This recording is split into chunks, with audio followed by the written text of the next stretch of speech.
Bonjour André et enchanté. Bon, Je, bonjour Aurélia. je viens de voir que tu es un formateur expert à l'éducation aux médias et que tu as été lauréat de l'UNESCO lors d'un hackathon. Donc, je voulais savoir si tu pouvais nous présenter ton parcours qui a l'air très intéressant, de nous présenter les ressources que tu as créées, les ressources pédagogiques que tu as créées pour aider les formateurs à faire de l'éducation aux médias et nous raconter cet hackathon. Donc, je te laisse commencer par ton parcours et merci beaucoup pour l'interview sur cette vidéo.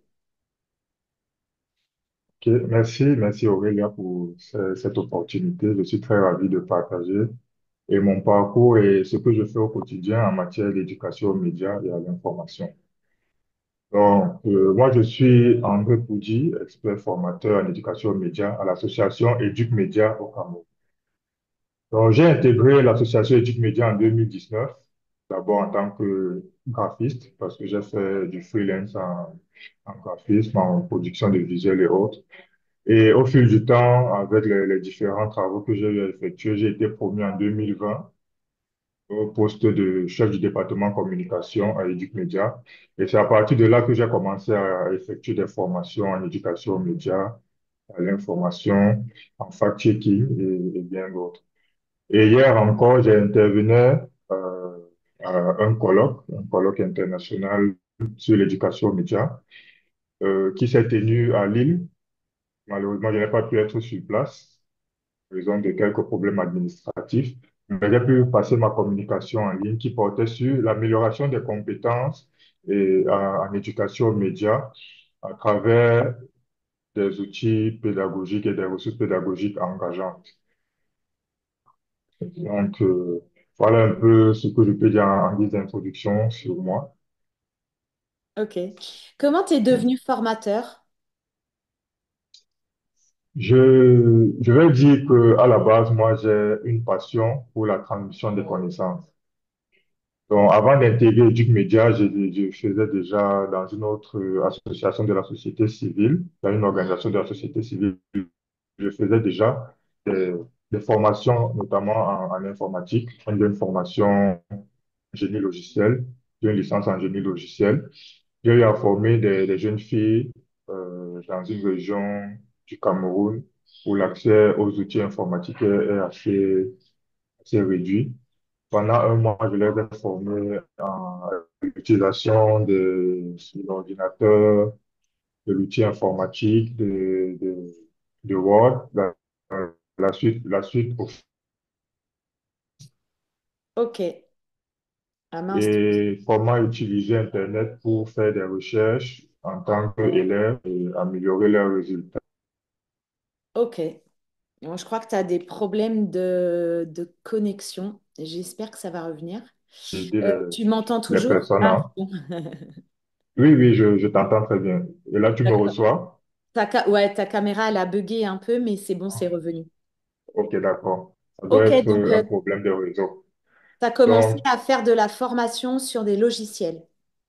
oui, la formation à l'utilisation des logiciels informatiques et des outils informatiques pour les plus jeunes dans une région du Cameroun qui a des difficultés en matière d'accès aux outils numériques et à la connexion Internet. Donc, c'était dans le cadre d'une formation dans un orphelinat de jeunes filles qui accueillait des jeunes filles que j'ai formées à l'utilisation de l'outil informatique et l'utilisation d'Internet pour, pour faire des recherches et améliorer leurs résultats scolaires. D'accord. Ok. Donc, après cela, j'ai intégré l'association Éduc. Éducation aux médias.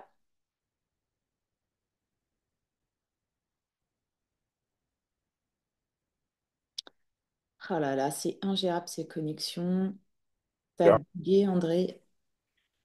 Tu me reçois? C'est un peu instable, ouais. Bon, là, je ne sais pas pourquoi. Ouais, c'est pas J'ai grave. l'impression.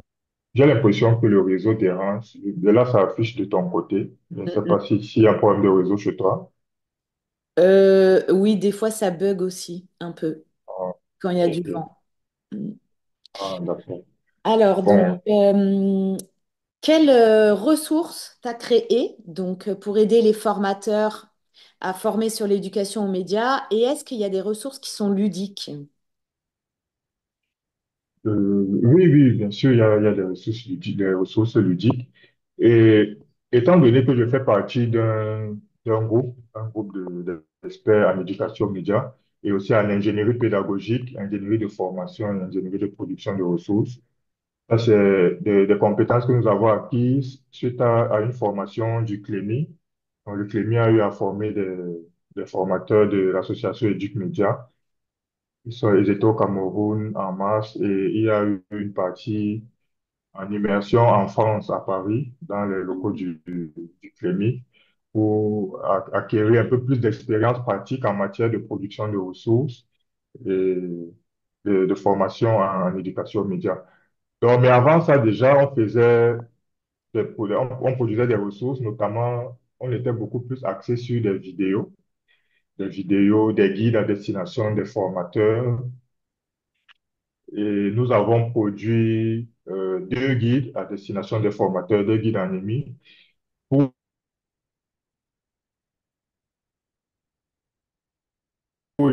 les formateurs en éducation média et pour les. Et également, nous avons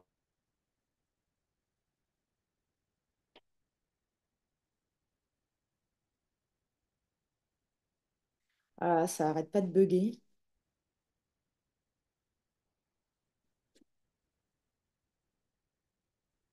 Mince.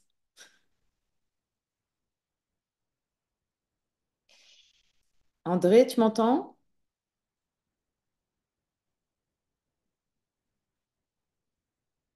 Ah, ah, ça y est, t'es revenu, André.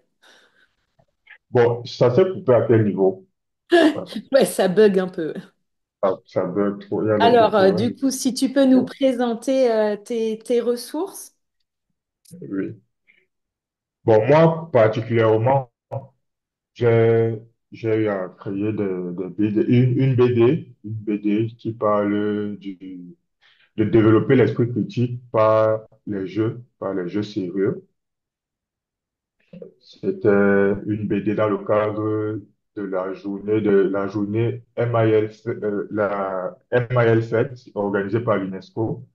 Donc, une fête en EMI, il y a 2 ans, proposé une bande dessinée en français et en anglais sur l'importance de développer l'esprit critique. Comment elle s'appelle, la BD?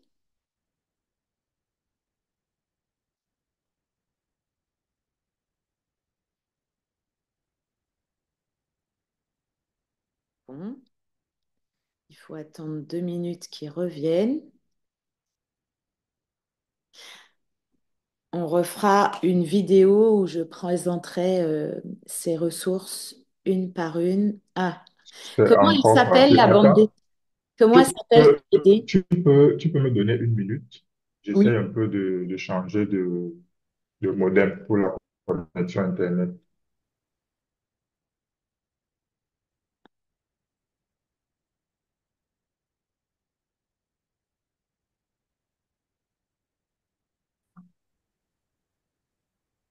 Alors, tu me suis? ouais, OK. elle était Bon, revenue. je disais que j'ai changé de modem là pour la connexion Internet. J'espère que ce sera meilleur maintenant. Ok. Alors, comment elle s'appelle, ta BD? C'est développer l'esprit critique en s'amusant. Je peux la présenter si c'est possible, hein, si j'ai la possibilité de le faire, si tu m'y autorises, bien sûr. Oui, bien sûr, développer l'esprit critique L'esprit de critique en l'apprenant. s'amusant. Oui. Donc ça, c'était une BD dans le cadre de la multiplex. J'ai le droit de partager là. J'ai l'accès pour Oui, le je t'ai donné partage. l'accès. Ok, d'accord. Et comment t'es arrivé à participer au hackathon? Le hackathon, il était organisé par l'UNESCO? Oui, il est organisé par l'UNESCO chaque année. Cette année également, il y a eu le hackathon et c'était la sixième édition du hackathon. Moi, j'ai été lauréat pour l'édition, la cinquième édition l'année dernière en proposant un jeu sérieux, Bravo. MIL, merci, MIL Justice League, tu vois, des Harmonious Digital World.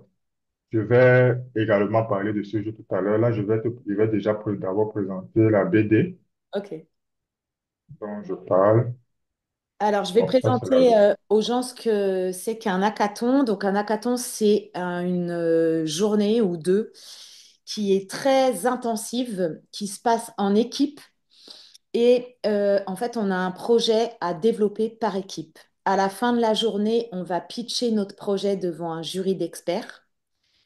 Et toi, tu as gagné. voilà. Bravo. Vous étiez combien à participer en tout? L'année dernière, il y avait, je sais pas, il y avait 40 pays. C'était dans 40 pays qui ont eu à participer avec plus de 300 projets qui ont été proposés. Ah ouais, c'était un hackathon en ligne? C'était un hackathon en ligne, oui. Donc, chaque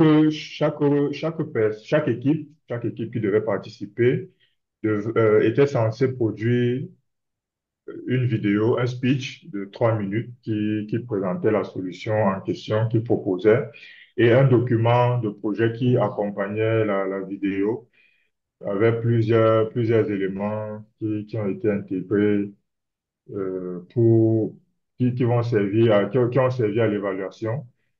Donc, c'était comme un dossier, un document projet donc, qui explique mieux la solution avec les différentes parties, le public cible, les objectifs pédagogiques, les objectifs à atteindre en matière de formation et autres.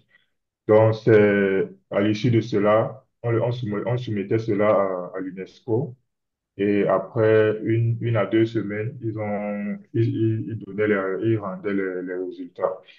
Et j'ai été lauréat dans la catégorie jeu, en proposant un jeu vidéo, un jeu sérieux, MHSTV, que je vais présenter tout à l'heure. Là, je ne sais pas si tu vois la BD à l'écran. Ouais. Développer Voilà, l'esprit critique. le plus critique en s'amusant. Est-ce que tu peux la zoomer un peu pour qu'on voit ce qu'il y a écrit et du coup nous la présenter rapidement? OK, là, c'est bon. Ouais. C'est toi qui as fait le OK. graphisme? Euh, j'ai, euh, je n'ai pas eu le temps, je n'ai pas eu le temps de dessiner. C'est vrai que je fais là le graphisme.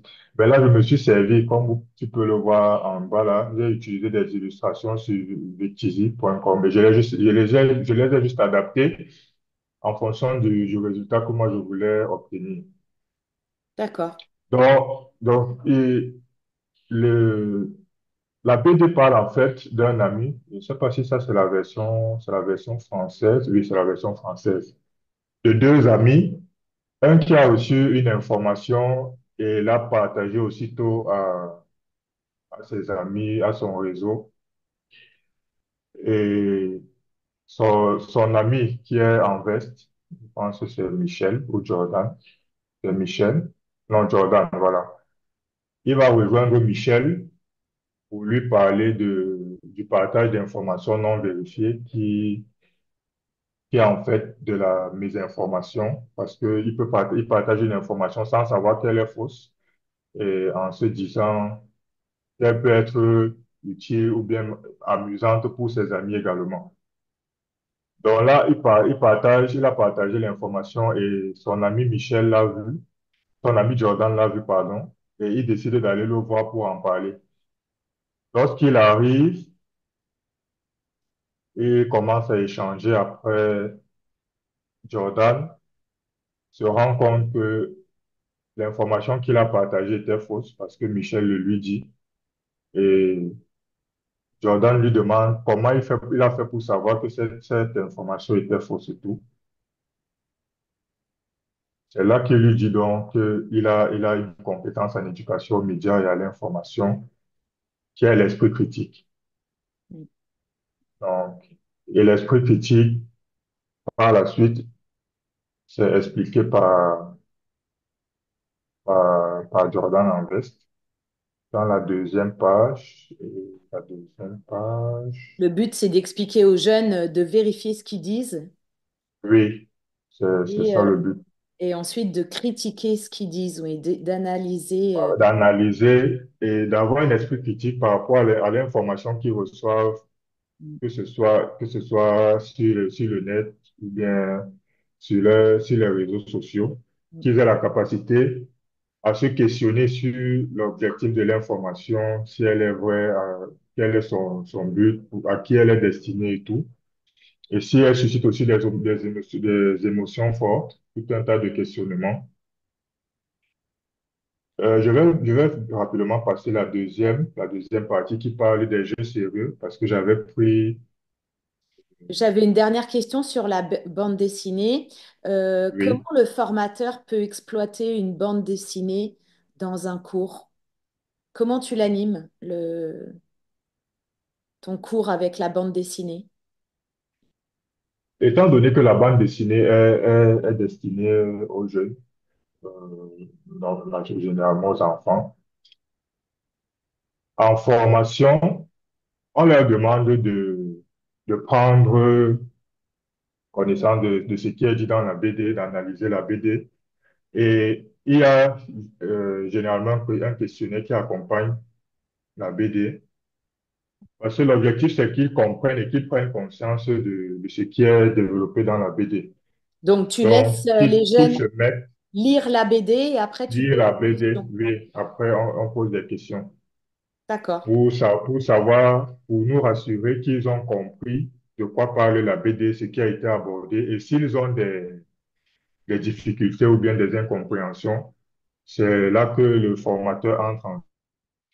Est-ce que tu leur demandes, par exemple, des exemples d'informations erronées? Ah mince, ça a encore bugué. Bon, bah, on a le temps de lire sa super BD avant jusqu'à ce qu'il revienne. J'espère que ça va revenir vite. C'est vrai qu'elle est intéressante. En fait, ce qu'on pourrait faire aussi, moi je pense à la ludopédagogie tout de suite, c'est découper le texte, de laisser les bulles vierges et de remettre le texte au bon endroit, que les apprenants puissent remettre le texte au bon endroit. Et ah mince, ça a bugué entièrement. Bon, vive les vidéos avec l'Afrique. Bon, bah pareil, André, je pense qu'on refera donc une deuxième partie pour vous présenter la suite. En tout cas, moi, j'étais contente de vous présenter. Ah, bah c'est bon, il revient. Ah, t'es revenu. Ah, on s'est encore coupé. Ah ouais, ça a encore coupé. Bon. Euh, En tout cas, ta bande dessinée, elle était super. Ce que je c'est disais, vraiment ça a coupé. compliqué, les problèmes de connexion. Ouais. Euh, euh, Donne-moi une minute. Et c'est comme ça en France. Enfin, c'est pas comme ça qu'en Afrique, hein, parce que ici, en France, c'est pareil. Donc, moi, dans le sud, pareil, j'ai beaucoup de problèmes de connexion, alors qu'en plus, ils m'ont mis la fibre optique. Bref, ce que je disais sur ta bande dessinée, ce qui serait intéressant aussi pour les formateurs, c'est de laisser des bulles vierges et de demander aux apprenants de remettre le texte au bon endroit. Voilà, ça peut être une bonne activité ludique à faire aux Bon, apprenants pour qu'ils lisent les bulles. s'il te plaît, tu peux répéter la question. Je pense que là, j'ai un peu stabilisé la connexion Internet. Ce que je On disais ne sera aussi, pas. que je disais pour les formateurs, c'est que on pouvait laisser la bande dessinée vierge et que les apprenants remettent le texte et les bulles au bon endroit. Tu vois, comme ça, ils sont obligés de lire et de comprendre ce qu'il y a dessus et de reconstituer la BD. Donc, souvent, avec des bandes dessinées, j'utilise cette technique. C'est-à-dire, je vide les bulles et je leur demande Et, de les replacer. Parce que la Ligue de l'enseignement, moi, j'ai travaillé longtemps à la Ligue de l'enseignement et ils ont aussi des BD, des bandes dessinées sur l'éducation. Pas vraiment sur l'éducation aux médias, mais la prévention à sexualité, par exemple, ou les ouais. discriminations. Voilà, si tu veux aller voir sur leur site, il y en a une qui est intéressante qui s'appelle Qui fait l'autre sur les discriminations. Donc, notamment, je l'utilisais avec des 16-25, qui est super. Voilà. Est-ce que tu veux, là, comme la connexion est revenue, finir en expliquant ton nouveau projet? Donc, c'est de créer des ressources, une plateforme de ressources sur l'éducation aux médias, c'est ça? C'était l'une des recommandations que j'ai eu à faire lors du colloque. En fait, j'encourage la collaboration entre acteurs d'éducation aux médias et à l'information. Et la proposition que j'ai faite, c'est la création d'une plateforme qui regrouperait toutes les ressources de toutes les initiatives qui font de l'éducation aux médias et à l'information dans l'espace francophone et un espace qui permettra également d'échanger, de partager les expériences, donc ce qui marche ailleurs et ce qui ne marche pas forcément ailleurs. Comment adapter ça dans un contexte local afin de pouvoir améliorer les pratiques et surtout atteindre un public plus large. Parce que souvent, on peut utiliser les techniques qui ne fonctionnent pas avec les filles. Et dans d'autres pays, eux, ils trouvent des mécanismes qui sont plus adaptés et qui fonctionnent avec une cible prédéfinie. Donc, c'est un peu ça que moi, j'ai proposé à la fin de ma communication. Et dans ce sens-là, hier, au village de la francophonie, en amont du sommet qui se tient aujourd'hui, je pense bien, le réseau, le RFMI, le réseau francophone d'éducation aux médias et à l'information a été créé et il y a 7 initiatives provenant de 7 pays qui font de l'éducation aux médias qui intègrent ce réseau pour sa mise en place. Il y a notamment la France avec le CLEMI, il y a le Québec avec le CHEMI, le Centre québécois d'éducation aux médias et à l'information. Il y a Éduc-Média du Cameroun par son centre régional d'éducation aux médias qui est né l'année dernière et qui va lancer ses formations dans quelques semaines.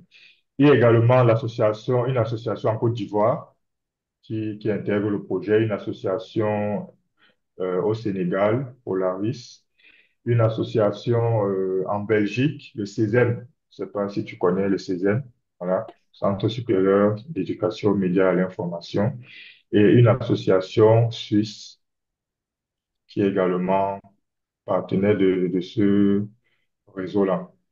Et Donc, l'objectif, c'est l'UNESCO qui c'est, va euh, manager tout ce collectif. non, non, c'est pas l'UNESCO. Mais l'UNESCO fait partie était présente lors de la création de ce réseau avec plusieurs autres partenaires, notamment CEFI, qui a également pris part, et l'OIF, l'Organisation internationale de la francophonie, qui était également présente lors de la création de ce réseau. Donc, D'accord. il y a beaucoup de choses qui vont se dérouler. Et l'objectif de ce réseau, c'est de créer des synergies, proposer des projets euh, mener des actions de plaidoyer afin d'institutionnaliser l'éducation aux médias dans tous les pays, qui est un combat que nous menons particulièrement au Cameroun depuis plusieurs années.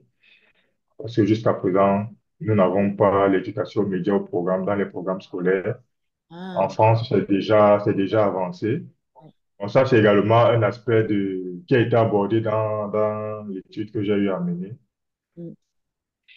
Et Et donc, c'est un peu ça, en gros. Et concernant le hackathon, euh, je ne sais pas, je vais présenter rapidement Ouais. le jeu sérieux.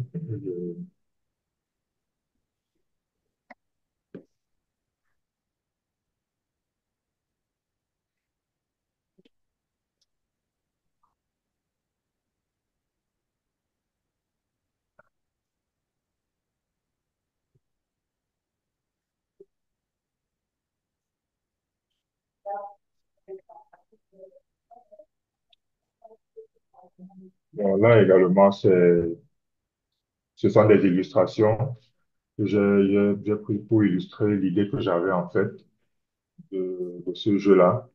Il Donc, est en c'est un anglais? manuel, euh, il devrait intégrer plusieurs langues, étant donné que le hackathon, pour faciliter euh, le processus au juge, étant donné que la langue qui était utilisée, c'était l'anglais, j'ai créé le jeu en français, après je l'ai traduit en anglais pour D'accord. faciliter la compréhension, oui. C'est pour Donc, des apprenants de quel âge? c'est pour tout niveau. C'est vrai qu'actuellement, il est encore c'est le prototype que j'avais eu à présenter. Nous Ok. sommes à la recherche de financement pour développer le jeu complet qui est assez costaud. Euh, C'est un jeu numérique? c'est un jeu numérique, oui, c'est un jeu numérique qui est, si vous connaissez les jeux de plateforme, Hmm, les jeux, oui, les jeux vidéo de type plateforme, hmm. oui, dans ce style-là que je l'ai pensé. Donc, en fait, le jeu consiste en des super-héros qui sont spécialistes, chacun dans un domaine de l'éducation aux médias. On a la Automate qui est spécialisée dans l'intelligence artificielle, Numérica qui est spécialiste de la parentalité numérique, Thinkman qui est spécialiste de l'esprit critique, Protectica, elle, c'est la protection des données, comme son nom l'indique, la protection des données et de la vie privée en ligne. Fatman, lui est expert en fact-checking. Et Liberty est experte sur les questions liées aux droits humains, à l'éducation, notamment le droit d'accès à l'information, le droit d'information, la liberté d'expression et tout ce qui va dans ce sens-là. Donc, chaque super-héros a sa spécificité, il a son domaine d'interaction. Et dans le jeu, c'est en fait un parcours dans lequel le joueur va faire face à des situations problématiques et il fera appel à chaque super-héros qui correspond à la problématique en question afin de l'aider à résoudre ce problème en lui Génial. donnant des astuces, lui donnant des éléments pour essayer de développer la thématique. Si je prends l'exemple de l'esprit critique, si dans le jeu, le joueur fait face à une problématique qui nécessite l'esprit critique, Thinkman va se charger de lui donner des orientations, des conseils afin qu'il puisse résoudre le problème et lui proposer avec des QR codes des ressources supplémentaires qui peuvent être accessibles hors du jeu afin d'approfondir ses connaissances dans ce domaine-là. Ok. Donc, c'est un peu comme ça que le jeu a été pensé. Il a été juste sous la forme d'un prototype pour le moment, mais nous continuons à chercher des financements pour développer le jeu complet qui, j'en suis sûr, lorsqu'il sera disponible en ligne, sera très, très prisé. Tu cherches des développeurs? Des, des développeurs, des graphistes et Ah ouais, toute une des équipe en graphistes. fait. Voilà, toute une équipe pour mettre, Ouais. parce que la conception d'un jeu vidéo Mm, demande toute une équipe mm. et peut-être aussi des scénaristes qui vont aider à mieux structurer les scénarios du jeu et tout Ouais. pour faciliter l'apprentissage.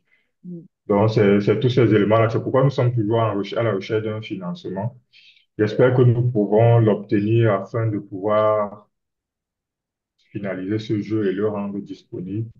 Est-ce que Et tu pourrais créer un Kiss Bang Bang, tu sais, une plateforme collaborative pour les financements? plateforme, bon, ça, je n'avais pas pensé à ça. Ah ouais, fais-le, hein, parce que ça pourrait être. Moi, je participe souvent à des participations collectives comme ça. C'est sympa parce que en échange, si tu veux, après, au lieu qu'on l'achète après que tu le fasses, ben, on t'aide et on l'achète avant la conception. Comme ça te fait une trésorerie pour le développer. Et nous, bah, après, on est sûr de l'avoir.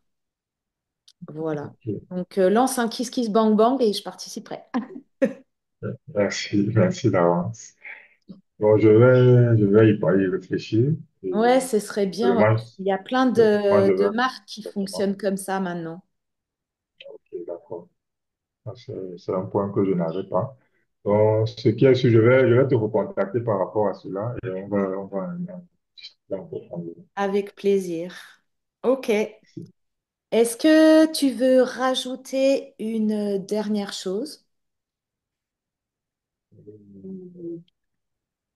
Ajouter. Ah oui, je vais rajouter que actuellement, à Educ Media, nous sommes en période de test parce que nous avons 25 ressources qui ont été produites dans le cadre d'un projet financé par CFI, dans lequel il y avait une partie dédiée à la formation de formateurs d'éduc média par le CLEMI, comme je l'ai mentionné tout à l'heure. Donc, nous avons produit, les 5 formateurs d'éduc média ont produit chacun cinq ressources pédagogiques qui sont à destination de notre public au Cameroun. Et actuellement, nous sommes à la phase de test tout ce mois d'octobre. Et au terme de cela, nous allons prendre les avis des différentes personnes qui ont pris part au test, les améliorations, les propositions d'amélioration et autres. Et après cela, nous allons les intégrer et finaliser les ressources afin de les rendre disponibles et accessibles à tous. Donc, ce sont des ressources qui seront assez intéressantes, je peux vous le dire. Il y a beaucoup de ressources variées. On a des vidéos, on a des jeux de cartes qui ont un aspect ludique. Donc, tu as posé la question tout à l'heure si les ressources Ouais. ont un aspect ludique. Oui, il y a des jeux qui ont un aspect ludique. Il y a même tout un jeu qui est un peu comme le Ludo. Donc, il y a plusieurs ressources et d'autres ressources, des fiches pédagogiques, des guides, des kits d'accompagnement Ah, super. en éducation aux médias. Donc, restez connectés Ouais. et vous pouvez visiter la page d'Éduc Média pour en savoir plus. Et lorsque les ressources seront disponibles, vous aurez, vous aurez la possibilité d'y accéder à travers que ce soit le site Internet ou bien les différentes pages sur les réseaux sociaux d'Éduc Média. Dans la présentation de la vidéo, je vais mettre les liens s'ils veulent aller voir ton site, visiter ton profil LinkedIn, etc. Parce que t'es vraiment intéressant. Merci. Merci beaucoup en tout cas de m'avoir contacté, d'avoir suivi les vidéos sur YouTube, c'est super. Et puis, bah, bravo pour ton projet de ressources et bravo pour ton outil pédagogique, il a l'air vraiment bien. Merci. Et donc, on reste en contact et puis on refera une vidéo pour présenter tes 25 ressources. On essaie. Non, j'aurai 5 ressources parmi les 25 parce il y aura comme je l'ai dit, nous sommes 5 formateurs éduc média et chacun a produit 5 ressources. Donc moi, j'aurai 5 ressources à présenter et je pourrais peut-être parler des autres Ouais. 20 ressources de mes collaborateurs Mm, donc, et les présenter également parce que nous les avons construits ensemble afin de les rendre euh, plus, plus pédagogiques et leur apporter une qualité. mm. Donc, c'est un peu ça. Je pourrais aborder toutes les 25 ressources, mais je présenterai principalement les 5 ressources que j'ai eu à concevoir dans le cadre de ce projet. Ce Avec sera avec plaisir. plaisir. Nous expliquer donc les objectifs des ressources, comment on les anime et aussi, c'est intéressant de savoir comment elles ont été conçues et comment vous les avez testées, quel retour vous avez eu sur ces ressources. Bon, tout ça, ce sera fait. Ce sera un plaisir de Avec plaisir. partager cette expérience avec les formateurs, avec vous. Donc, Mm. Pour résumer, si vous voulez contacter André, regardez dans la présentation de la vidéo, j'ai mis son contact. Et si vous voulez une formation en ludopédagogie, vous pouvez me contacter aussi sur mon mail. Merci beaucoup. Et puis, ben, André, à bientôt. À bientôt, Bravo pour ce Aurélia, projet. et Merci pour l'interview. C'était super. merci à toi. C'est toujours un plaisir de travailler avec toi. Je vais Ouais. rappeler ici que c'est pas la première fois que nous échangeons. Nous avons eu à échanger il y a, je pense, 2 ans sur Ouais. des ateliers de ludopédagogie. Et ça, c'est quand je commençais encore mon introduction, mes premiers pas en matière de ludopédagogie et de CLD. Donc, Exact, c'est tu toujours un avais suivi plaisir. un Voilà, live, tu avais suivi un défi en ligne, je crois. Ouais, exactement. sur la Donc, conception c'est de jeux. toujours un plaisir, c'est toujours un plaisir de collaborer avec toi et de partager ce que je sais faire de mieux au quotidien Merci beaucoup. avec toi et avec tous les formateurs et tous tes auditeurs. Mm. Merci beaucoup et puis bah, à très bientôt. À très bientôt. Au revoir. Au revoir.